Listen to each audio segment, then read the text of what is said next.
In June of 1972, a woman appeared in Cedars-Sinai Hospital in nothing but a white gown covered in blood.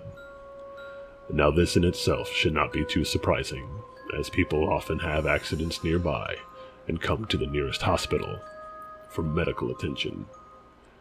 But there were two things that caused people who saw her to vomit and flee in terror.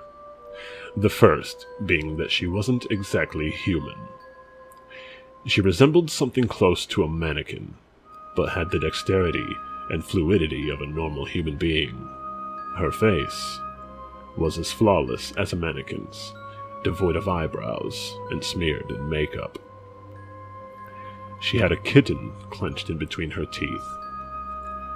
Her jaws clamped so unnaturally around it, to the point where no teeth could be seen, and the blood was spilling out over her gown and onto the floor. She then pulled it out of her mouth, tossed it aside, and collapsed. From the moment she stepped through the entrance to when she was taken to a hospital room and cleaned up, before being prepped for sedation, she was completely calm, expressionless, and motionless.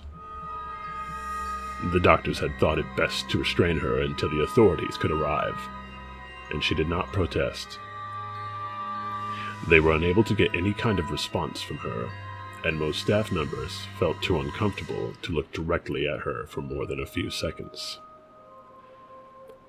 But the moment the staff tried to sedate her, she fought back with extreme force. Two members of the staff holding her down as her body rose up on the bed with that same blank expression. She turned her emotionless eyes toward the male doctor and did something unusual. She smiled. As she did, the female doctor screamed and let go out of shock. In the woman's mouth were not human teeth, but long, sharp spikes. Too long for her mouth to close fully without causing any damage. The male doctor stared back at her for the moment before asking, "What in the hell are you?" She cracked her neck down to her shoulder to observe him, still smiling. There was a long pause. The security had been alerted and could be heard coming down the hallway. As he heard them, she darted forward, sinking her teeth into the front of his throat, ripping out his jugular, and letting him fall to the floor, gasping for air as he choked on his own blood.